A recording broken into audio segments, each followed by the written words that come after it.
we've added almost 12,000 new clients in 30 days. That's 3 years worth of clients or more. This is an environment that is unmatched to anything I could explain. And we're seeing premiums really start to go up considerably again, not just in silver, but also in gold.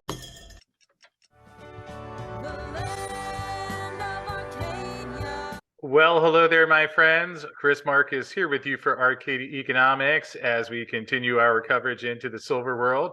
Once again, it is that time of the week to dig into what's happening on the physical level of the silver market, often quite divergent from the COMEX, although somewhat matched up in the recent weeks as we've seen COMEX silver up to right around $25, while perhaps even more significant buying of retail physical silver. And dig into all of that, we have someone who sees it on the front lines, and that is Andy Schectman of Miles Franklin. So Andy, appreciate you joining me as always this Tuesday. And how are you doing today, my friend?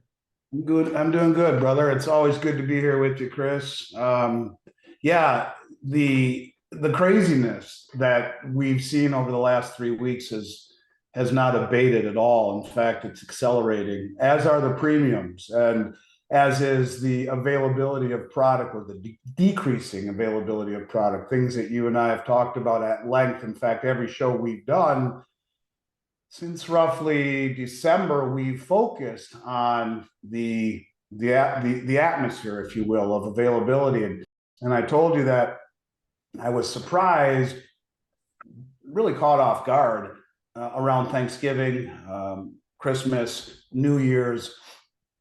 The availability of product was at 3-year highs. The premiums were at 3-year lows. And I think people have a bad habit in this country of being short-sighted, looking at recency bias, if you will.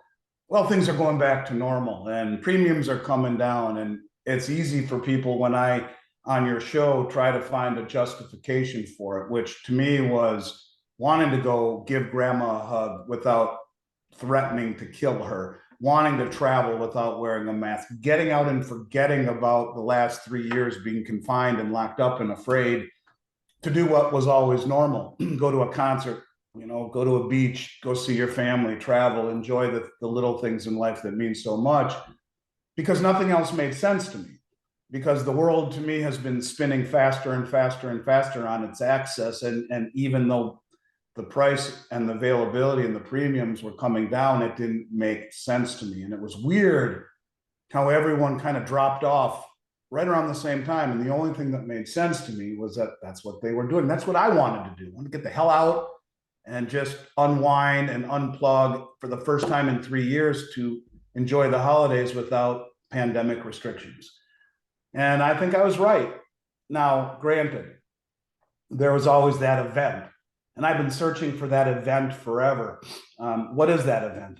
Most of what I talk about focuses with the BRICS nations and everything outside the US. But what's happened inside the US with the banks and the Treasury Secretary's reaction to the banks failing, and the Fed's reaction to the banks failing, and the balance sheet being going from quantitative tightening to, in 3 weeks, removing almost 3/4 of 11 months worth of quantitative tightening in 3 weeks, adding over 400 billion to the balance sheet, signaling quantitative easing, signaling going back to what it was. And yeah, there you go. And so, look, the bottom line is that it will become very difficult for the Fed to tighten and to sell off their balance sheet and to continue to raise rates, as we're dealing with a real problem with the banks and the fuse that has been lit underneath the banking sector,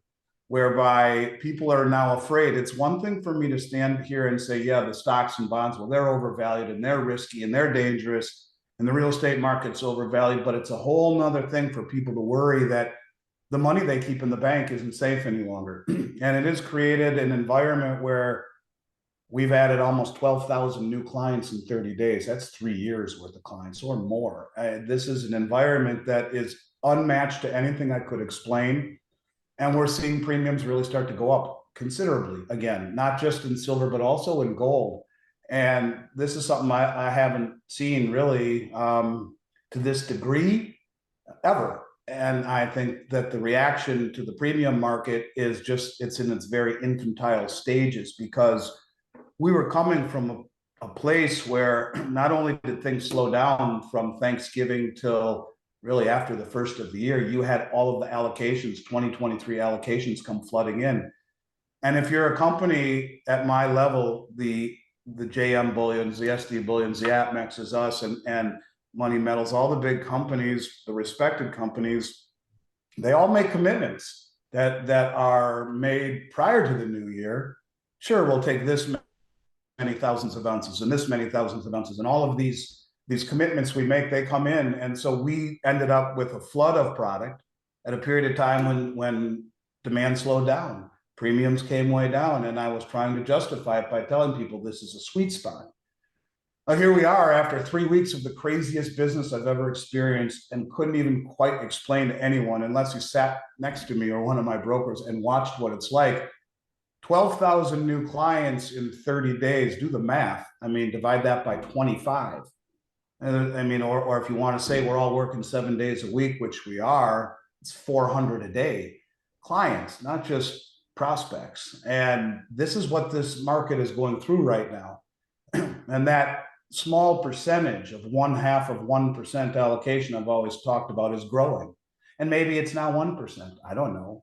That's still well below what it's averaged for the last 40 years, which is 2.5%. That's 5 times below at 1% what most financial advisors tell you you should have, a 5% allocation. And if you have anything under 20 or 25% allocation in this environment, I think you're out of your mind. Well, people are waking up. And then you see states like Texas, who just came out and they're trying to issue even a digital currency pegged to gold, and they're allowing it for debts, public and private. They are introducing it to be held in the state coffers as wealth. The same thing with Idaho and Missouri and Wyoming. We've talked about that. These states, there you go. These states are waking up, and their constituents are waking up. And the world is getting crazier, and the moves by our politicians are getting more stupid every single day. And I think that this is one of those moments where I hate to say it because this is not my style, but I think we're getting to one of those last calls type of places where God only knows what happens if we see another few banks fail. And I think, we're a long ways away from the banking crisis being over. Quite to the contrary, there's a really big part of my gut that tells me by design, they want these banks gone. They, being our government, would prefer that the 5,000 regional banks that represent 70% of all the small business loans and nearly 40% of GDP as a result, they want them gone, and they want everyone into a handful of commercial banks. So I think this story is far from over. And the problem with people in this country, Chris, is they are far too reactionary. You have to prepare. Most preparation is done reluctantly, because who wants to buy health insurance or life insurance when you're healthy and young? Who wants to buy car insurance before you get into a car accident, or home insurance before your house burns down? No one wants to do that. But if you don't do it and those things happen, you're screwed. And that the same thing is true here. The problem is we've lived through nothing but prosperity and good times. And I think we are getting very close to that 100-year moment, that moment where we cross the Rubicon, where Xi Jinping whispered to Putin as they said goodbye a few weeks ago, we are driving 100-year change. And they are. And I think this is something people need to wake up to. Honest to God, I believe that what we've seen today is the tip of the spear over the last 3 weeks, where people have woken up to concern and fear over the banking situation. But the fuse, the real fuse, will be lit when Saudi Arabia and OPEC and all of the other countries that are comprising the BRICS and the Belt Road and the Shanghai Cooperation Organization say to the world that we're no longer taking dollars for oil.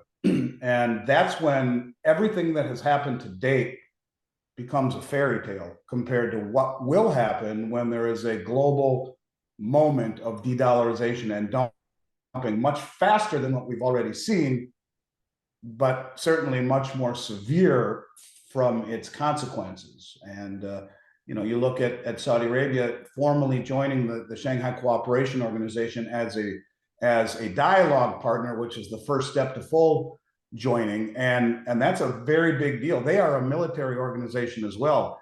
So if you realize they're already being protected by Russia and now signed an agreement with the Shanghai Cooperation Organization, which is military, in essence, they are playing chess. We're playing checkers. They are getting into position, being protected by two nuclear superpowers who are joining together against the Western hegemony, little by little by little by little. And we focus too reactionary upon scary things like the banks running into trouble here.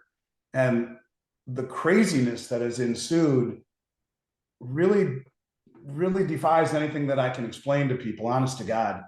And I think, unfortunately, it's just the beginning. Yeah, and it's interesting. Obviously, you mentioned the things that are happening with the BRICS and the Eastern nations, but also touching on we continue to see the states look to gold and silver, which is just intriguing in the sense that it's even within the U.S. That it's not just people like you and me and others who have been concerned about these issues for a long time, but even some legislative branches. And Andy, one of the things that I've been wondering that a few people have asked about, we see here, here's money metals, high volume alert, please expect 4 to 5 days additional shipping time. JM Bullion, shipping time maybe 2 to 3 days later. SD Bullion, they raised their amount to $500, I believe it was. CMI, product availability and delays.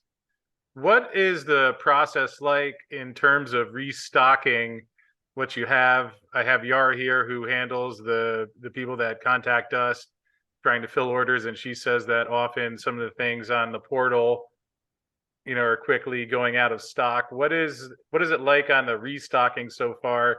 Have there been things that it's starting to become unavailable again, or what is that side looking like? Well, all of the companies you showed and ourselves, we're all high up on the food chain, and we're all extending ourselves with tremendous obligations, going out as far as we possibly can. So it's still coming in, and the promise of them are still coming in. Last week, we talked about the Canadian Mint and the Austrian Mint running into problems. But yeah, I mean, it's becoming harder and harder and harder. It's exactly what I said would happen. And it's just the very, very beginning. It's still available until it's not. But the thing is that, what we've experienced, the public's already forgotten about it, right? The public's already forgotten about Silicon Valley Bank, and they're watching, they're watching the start of the Major League Baseball season, and they're watching the stupidity surrounding, indicting a former sitting president for nothing. They're being misdirected by a sideshow. And when there is an event that really freaks out the public, like another big bank fails, or a series of banks fail, or an insurance company, or a reinsurance company, what would have happened if the Fed didn't give a $20 billion lifeline to the Swiss Bank Corporation, the second largest bank in the world, in Switzerland? And the ramifications, the systemic commingling of all of these companies tied together, these banks and these hedge funds tied together, and would yank them all down like a giant hand grabbing someone trying to swim to the surface, pull them straight down. What will happen then? If this is what it's like now, it will define the industry. Yes, we are still able to get product, but we have to, you have to go to great lengths, and you have to pay big money and pay upfront, and you have to have great reputation. These suppliers, they're just as crazy as we are, and they're dealing with people that pay promptly and have a good reputation. How long does that go? I don't know. If I had to guess, and this is a guess, it will get much, much tougher, and there'll be much longer delivery delays. To see that coordinated across all the sites, the reason they're saying a minimum order is that it takes a lot of time to do a $500 order, to box it, to package it, to talk to people, whatever it may be. It's still time. And I feel bad doing that. I do. I don't really want to do that. But it's hard not to when you have so many people trying to to protect themselves, and you feel bad isolating people who don't have a lot of money. But running a business isn't always fair either. You have to deal with everyone, and you know, part of the frustrating part to me would be the people who are just now waking up to this and realizing it and coming very late to the party. I've been banging my head against the table and the wall for years, trying to tell people a market like this will be defined by an inability to source product. I've seen it since 2020. It's been hard to get stuff.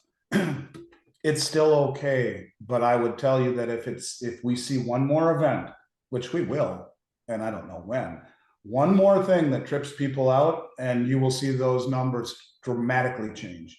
You'll see 3 weeks, 4 weeks, you'll see inability, you'll see premiums to the moon. And that's, I think that's coming. I really do. I wish I didn't, but I do think it is coming. That is the greatest threat to my business, more than government edict or anything else. Will just be an awakening when states are being awoken to this, when the representative from Idaho gets on the legislature floor and says, we need to let our constituents do what the central banks are doing, and that is selling dollars to find a respite from the monetary madness of the Federal Reserve. This is coming from a representative from Idaho. Well, what does that say to the constituents who hear that? I think it says, wow, maybe we ought to take a look at this. These are things I never thought we would see or say, or would even be remotely possible.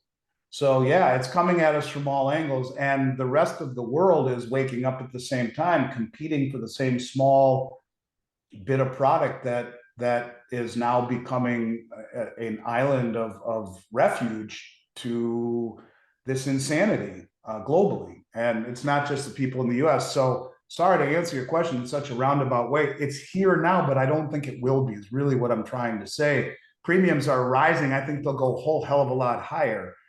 And at least, if nothing else, I've been consistent. Even when it was low premiums and good availability, I was telling you this is going to happen because I can see it. I see how hard it is to get stuff.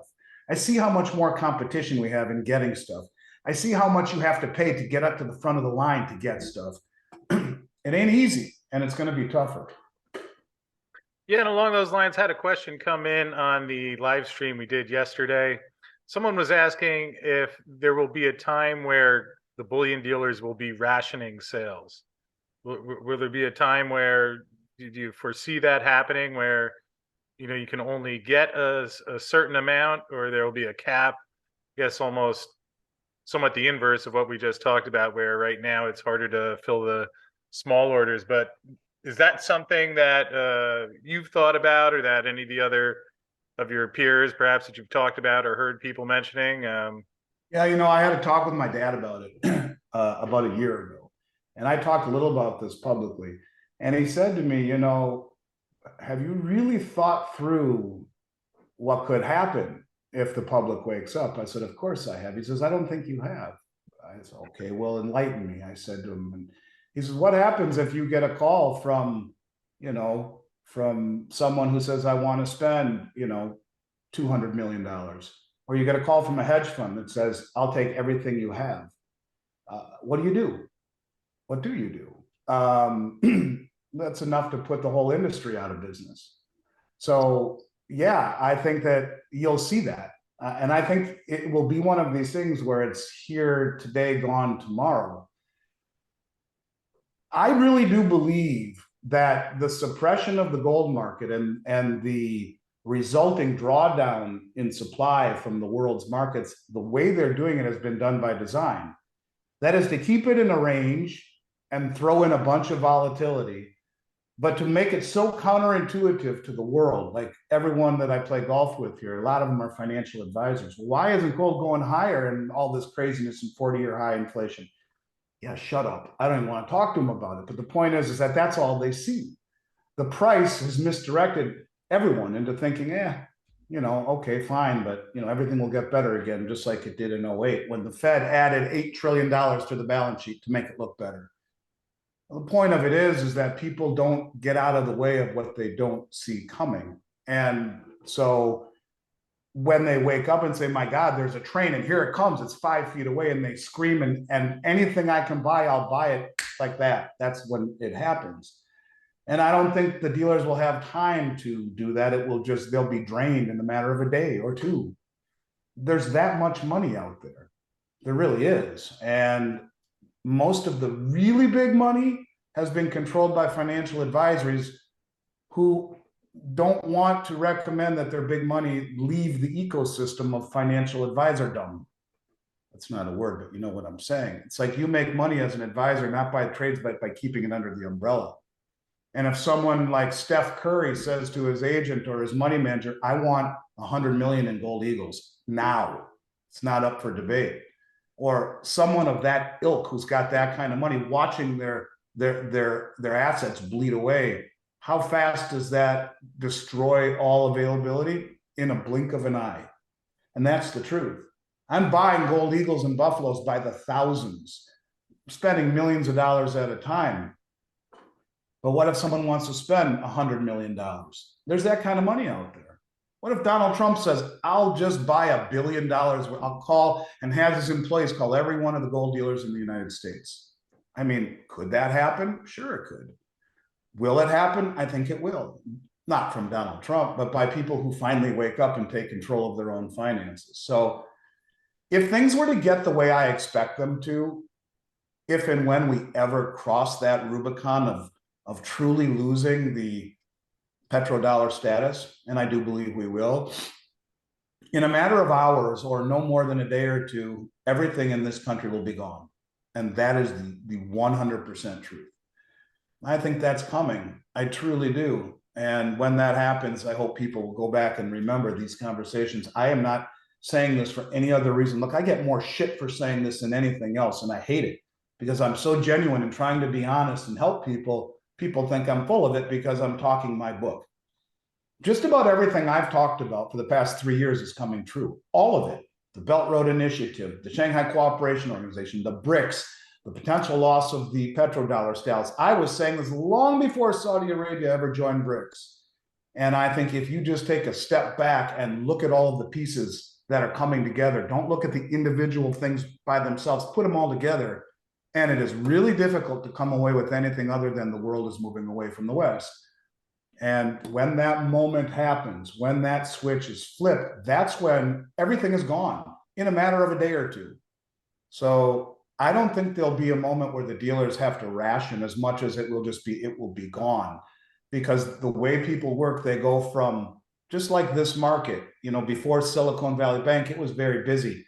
After Silicon Valley Bank, we're working 18 hours a day, 7 days a week, where 12,000 new clients over a 1 month period is 400 a day, 7 days a week. That doesn't happen. So maybe it does, maybe it doesn't, but we'll get to the same point regardless. And that will be where everyone is left wishing they would have done something before it became obvious, reluctantly prepared, if you will. Yeah, a few interesting things you mentioned there, especially sounds like if we get LeBron a copy of the big silver short, that's it.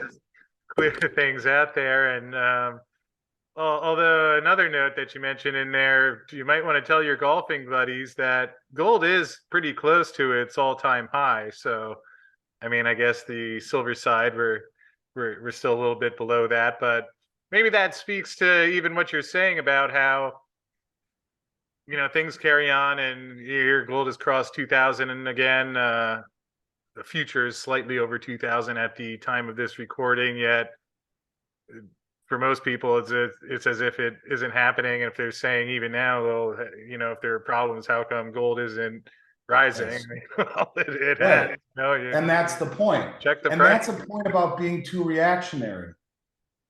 It's like, you know, you hear something, a thumping in your engine as you're driving through the desert. Oh, it's okay. It's fine. And then the thumping gets louder. It's okay. It's driving fine. And then it just stops. I mean, if you listen, you can hear the thumping. People aren't listening, and they're focusing on the wrong noise until it all just craps out. And everything that I see is leading me to believe that that moment is coming sooner and sooner and sooner. And you're not buying gold to get rich. That's what the folks did in 2021. They bought silver to get rich. You're not doing that right now. You're buying it because it represents pure wealth at a period of time when the dollar is being dumped globally and slowly. This is all being done methodically. And if they move too quickly, they cut off their nose to spite their face. They hurt their own endeavors.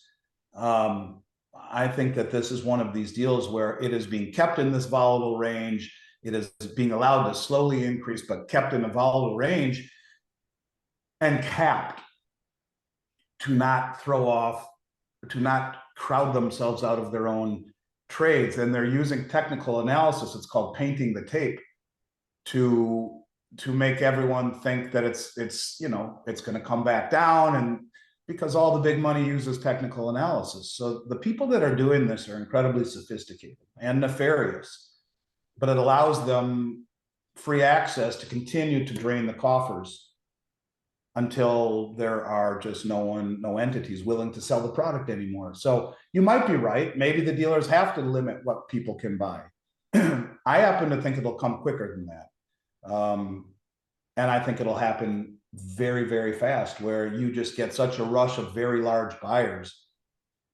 We're getting phone calls and emails where people will say, I get 10 emails, people say, I have $3 million, I have $2 million, I have 800,000, call me. And this is the tip of the spear. This is just the people who are slightly awoken. A lot of these are people who we've already done business with. These are people that say, I've been watching you forever on this show and that. I mean, I haven't done anything yet, but I'm scared now. I'm not trying to scare anyone. I'm scared. And I think if you're not scared right now, you're missing the picture. And I do. I mean, gold and silver to me have always been wealth. Something I hope I never needed to use. If I did, I was damn glad I have it. Not just for an emergency, but an opportunity too. I think it's very different right now. And I think people don't see what's coming, so they're not getting out of the way of it because they don't see what's coming. That's what your job has been for all of these years, to try to wake people up. And, I spoke at Robert Kiyosaki's event, and I was on with Andrew McGuire, both within the last week. I told both of them and their listeners that they need to listen to you and go back and watch the video with you and Bart Chilton. And because to me, that explains everything. And if you understand how this is all happening, then, and how groundbreaking that interview was, then all of what the things that I'm saying should make more sense to you. The term misdirection is very pervasive in finance, and not just in sports, and not just in rhetoric. It is very, very real. We are being misdirected so that the biggest money in the world can reposition themselves. If they did it too quickly, they would have eliminated the opportunity to get fully positioned. But if you keep things in a volatile range and counterintuitive to current events, it gives you a length of time for you to properly prepare, that being the biggest money in the world. And once they are properly prepared, then they'll let it all go crazy. That's really my whole central thinking to why the markets are reacting the way that they are. And if it weren't for the fact that we see the drawdowns the way that we would do, betraying this stupidity in price and in rhetoric, I would be less convinced. But you put together what Bart Chilton said, you put together the price action, you put together the drawdown in supply, not just in gold and silver, all the commodities. Zinc, 95% of the zinc was taken off the LBMA last year. 75% of the of the aluminum, gone. Where's it going? Who's taking it? Why are they doing it? These are things that people need to think about. And this is the one time in my 33-year career where I will tell you, you need to do this to save your ass. And if you don't, you're left hanging out there in the wind when things actually do go this way. And I think there's a high probability that they do. And, looking at what France did just this weekend, and we talked about the fact that they did a massive deal with China for liquid natural gas and United Arab Emirates in yuan. Now, that was always in dollars. But it's another thing when we realize that our allies are slowly starting to back out of the room. And this is going to have massive consequences. because Xi Jinping and French President Macron just spent several days together in China, and the last day of their trip, Macron signed a 51-point joint declaration ranging from 5G to, get this, military engagement. What you are seeing is China wooing our allies and bringing them over to the other side as well. This is a big deal. Well, we saw Mexico formally apply. And as I've said on your show 2 weeks in a row, Jim Willie talks about Japan having intentions of joining, Australia, New Zealand. But are you kidding me? France is now doing a massive deal in liquid natural gas for yuan and signed a 51-point agreement with them. And mind you, the article that I read in Politico, let me read to you something. This is the crazy thing, okay? So this is what the article in Politico said. Europe must, this is coming from Macron, Europe must reduce its dependency on the United States and avoid getting dragged into a confrontation between China and the US over Taiwan, President Macron said. He said, Europeans cannot resolve the crisis in Ukraine. How can we credibly say on Taiwan, watch out, if you do something wrong, we will be there. Then he goes on to say, some in Europe have complained about weaponization of the dollar by Washington. Sounds familiar, doesn't it? Which forces European companies to give up business and cut ties with third countries or face crippling secondary sanctions. So he's basically saying the banks are being threatened by the West. And there was a French bank a few years ago that was fined $4 billion for trading with Iran. But here's the craziest part about it all. In Politico, they had a disclosure at the end of the article, and the disclosure is really crazy, actually, because it tells you that what Macron really said was taken out. Listen to this. As in common in France and many other European countries, the French president's office, known as the Élysée Palace. Now, I know that it's probably pronounced a little bit differently, Elysee Palace, insisted on checking and proofreading all the president's quotes to be published in this article as a condition of granting the interview. This violates Politico's editorial standards and policy, but we agreed to the terms in order to speak directly with the French president. Get this. Politico insisted that it cannot deceive its readers and would not publish anything the president did not say. The quotes in this article are all actually said by the president, but some parts of the interview in which the president spoke even more frankly about Taiwan and Europe's strategic autonomy were cut out by the elites. So you have, I mean, it wasn't just, you just go back to the very beginning in CNN in 2022, France was one of the original allies of the US who stood by our decision to sanction Russia.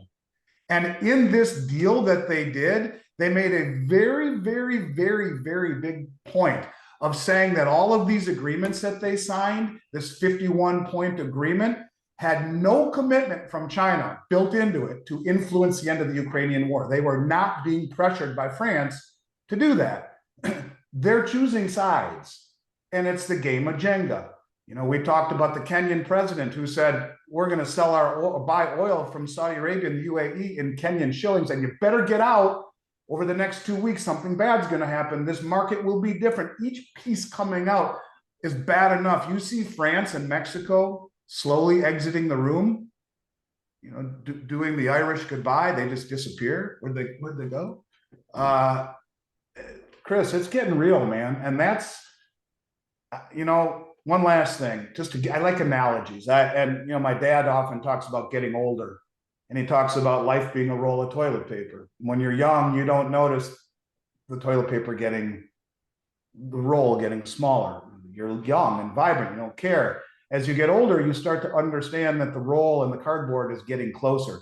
Well, in this respect, when I started talking about this stuff in 2020, no one was. And it was a giant roll of toilet paper that no one noticed was spinning. And the things that I would talk about was, you know, 2019, 2020, 2021, they were 6 months, 8 months, a year apart. And now in 1 week, there are 20 damn things that happened. the last week. I could give you 20 things that have happened that fit this narrative, and the roll is spinning, and you can see the cardboard. It's coming. And when the cardboard is there, when China just signs an agreement with Saudi Arabia to be in the Shanghai Cooperation Organization, it's spinning to the point where at some point the cardboard comes, and God help us all, because that's when we lose the petro status. That's when a tsunami of dollars hit this shore, when everyone dumps it. Mike Adams calls Operation Sandman.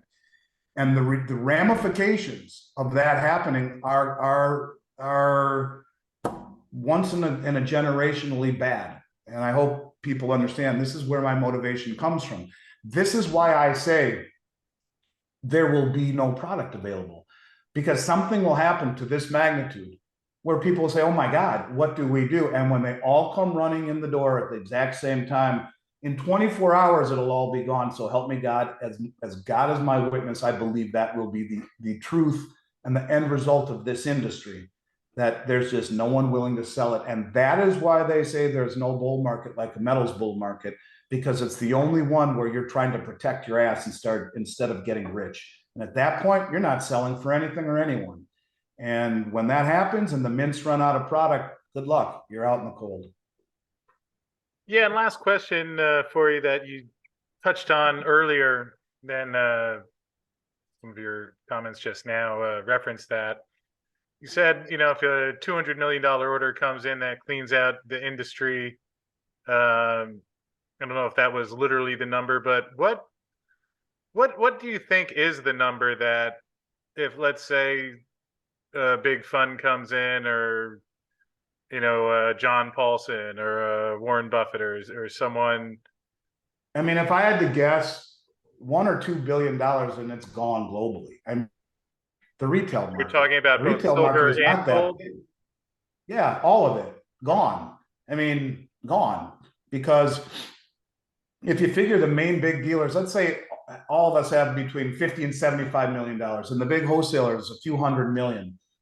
Okay, so say $1 billion, you have literally dropped a bomb on the industry. 2 billion gone. What about just on the silver side? I would only be guessing. I don't know, but okay, say, I don't know, say $1 billion. It's all gone. And at that point, the news coverage is so extraordinary. Do you think everyone in the world will just sit idly by and not gobble up what you can find everywhere else? The thing about it is, Chris, is that you and I have lived in a world where people wouldn't know a silver eagle if it bit them or fell on their head from from above. They wouldn't know. And it's not gotten any, what you and I consider to be normal and everyone should own it, and wealth, people look at, what the hell is that? It's cool. I love the way it looks, but what is it? They don't get it. That'll change when they get it. So I don't know. And maybe I'm way off by saying $1 billion. I don't know. But I will tell you that a massive infusion of capital into this industry, pick a number, call it $1 billion. I mean, there are a lot of people that could write a check for that. I mean, not a lot, but enough. Elon Musk, if he said, I want every ounce of silver you can find, and he paid his staff to call every company in America, goodbye. And that's real. It is. And why would anyone want to hold dollars that are being destroyed once people really, a guy like Elon understands this. But when everyone understands it, what does it mean? We've never dealt with anything like this before. Everything was always dollar centric. Everything will be okay. But when you see everyone moving away from the dollar and the Fed moving away from tightening, the bond market is so inverted that it's telling you that there's going to be a recession, that the Fed is going to pivot. And once they do pivot, what does that say to the rest of the world? They will never normalize. They will always choose inflation over austerity. What does that mean? That means that why would you sell us your oil? You're going green anyway. Why would we sell you your oil for inflated dollars or anything? And if you look at the Belt Road Initiative and the North-South corridor that connects Iran and India and Russia, this new corridor, that inland corridor that they've made, it's like a canal, permission only. Everyone else has to go all the way around. And what's all the way around? I think it's, I don't know if it's the Strait of Hormuz or wherever it is. What's all the way around? The US Navy and the Merchant Marines. What do? They guarantee the supply chain. What is the Belt Road Initiative? It's all inroads. It's all on land except this north-south corridor. Where's the Navy? They're not there. They're building infrastructure. What's China doing in Africa and in South America? They are building infrastructure. Not only are they building oil rigs and refineries and gold and silver mines and ports and bridges and railways and airports and everything, they're doing it to build an infrastructure that they can bring goods and services across the world and do it in a way that sidesteps not only US interference, but also the dollar and the payment systems. What did Brazil just do? The second largest exporter of corn in the world signed a deal with China to only use yuan in settlement. So did Iraq. So did many other countries that are breaking away from the dollar, signing these deals to move away from trading in the dollar. And if you look at these agreements that Brazil did, they're using and utilizing the CIPS platform. We've talked about that before. Cross interbank payment system, it sidesteps the SWIFT. Now these countries can trade yuan with each other without using the SWIFT system. We have incentivized the world to do this, and they are very smart in the way that they're doing it.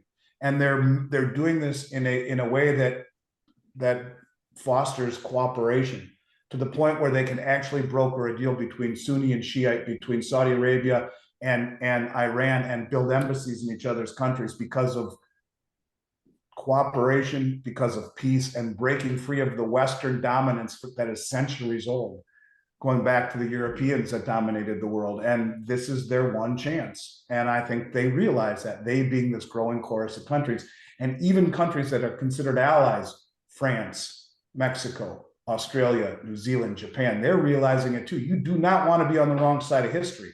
So what does that leave us with? Canada, the US and the UK, a few other stragglers. I don't know. How many of those stragglers would say, hey, thanks, but we're going to hang out with the cool guys now. We've been the cool guys forever. Does that change? Honest to God, I believe it is changing. And the one thing that keeps me up at night, and I think about it every flipping night, is this intended? And when you look at the idiotic moves that are being made in the country and outside the country, I keep coming up with one answer. Absolutely it was. Weaponizing of the dollar and everything else that they are doing that everyone believes is so counterintuitive. The meddling with elections, by indicting the leading Republican candidate for things that should have never been brought against him, while allowing the administration's family to just go unchecked. I mean, everything that you look at is like, what the, where am I? These things, you wonder, is it for a reason? Are they trying to make the rest of the world move away and create that moment of a great reset, where a country that's 150 trillion or more in debt would rather find a villain to point to than fall on the sword, because we know that it's either inflate or default, because the raising of rates high enough to fix the problem will blow up the entire system. So how about find a villain to do it instead? And I think we're getting to that point where I'm just trying to be honest. This is what I think. This is my opinion. I hope I'm wrong. But this pattern that I have followed for 3 years is growing by the day, literally accelerating by the day. And when you see Macron basically say, you know, I'm looking out for France more than I am my alliance with the West, that should be a wake-up call. When Mexico formally applies to BRICS, look at our relationship with Mexico. They hate us. This is our neighbors. It's getting real. So hope I'm wrong. Well, I hear you. It's tough watching a trend that is certainly not ideal. And like you said, it does seem to be accelerating, with one country after another making some sort of trade arrangement. I believe it was also Brazil and China last week making further arrangements outside of the dollar. And all transactions in the yuan, yes. You know, I guess it's obviously you don't know when is a break point, and it's not something that comes about easily, but you see the bricks being laid, shall we say. And touche. Either way, appreciate everything you shared there, laid out well as always. Thanks for joining me again today, and we can only imagine what will happen by this time next week. And appreciate you just shining some insight on what is going on geopolitics and also on the physical level of the market. And if people have questions, want to buy or sell gold or silver, what is the best way to do that?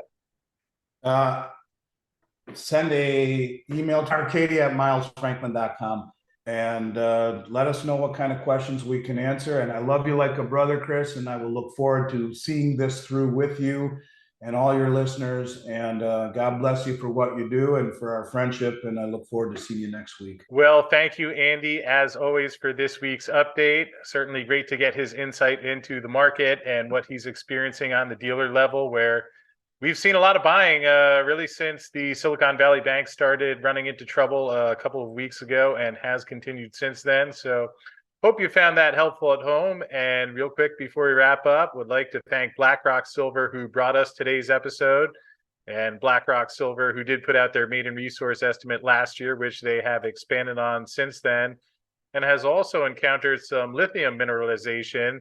And they did recently reach a deal with Tierlock Resources to do a joint venture on that, where Tierlock does all of the funding and development for the exploration and drilling.